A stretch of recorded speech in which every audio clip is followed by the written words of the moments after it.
Let's go live to the Labor headquarters now. Simon Love and Nicholas Rees with us this evening. Simon, you've been across the campaign from the beginning. What were the top issues both candidates sought to highlight here?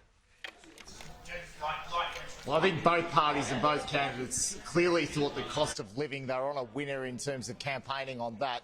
The Liberals obviously trying to highlight that under Labor, since the Albanese government was elected, that the cost of living and pressures on families have certainly gone up. So they were trying to essentially make this by-election a mini referendum on that for the voters here in this outer Melbourne seat.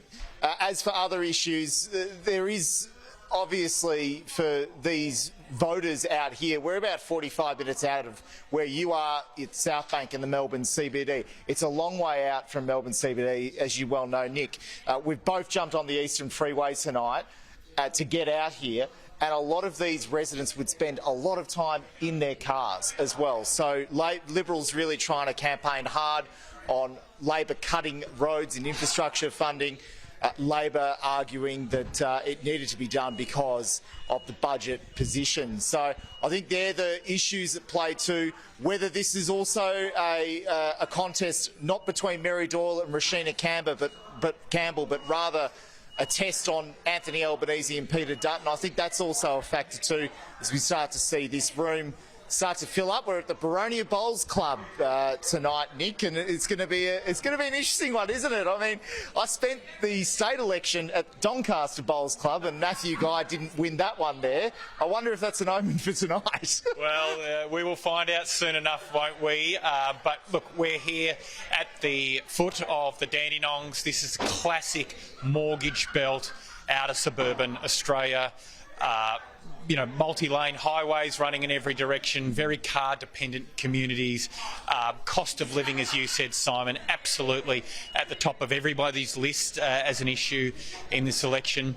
Interestingly, talking to Labor campaigners today, people who've been out on the hustings, they think they've got a pretty good message to sell on cost of living. Yes, cost of living pressures are growing under this Labor government, but people don't seem to be sheeting that home to Anthony Albanese. In fact, if anything, some of the measures they have introduced around, cheaper medicines, relief on power bills, free TAFE, childcare payments. Labor believes they've got plenty to talk about that's positive on that front. The other thing I've heard coming back is that Peter Dutton is not popular in this part of the world. Interestingly, just as I arrived here tonight, I had a chat with Gary and Barry and Mavis behind the behind the bar here, and I wasn't asking them how they voted, but I'd ask them, what do you think of Peter Dutton? What do you think of Albanese? They kind of get the, I don't mind Albo was the response, but Dutton, don't know about him, and can someone deport him was what one of them said as well. So very interesting test for those two leaders as well. And I think too, it was interesting to come here to Ferntree Gully this morning for our coverage and see the bunting. It's always a sign where the parties can get around overnight. The bunting completely from Labor was all anti-Dutton. The bunting from the Libs was all about Rashina Campbell, not Peter Dutton. Kieran? Simon, Nick, thank you.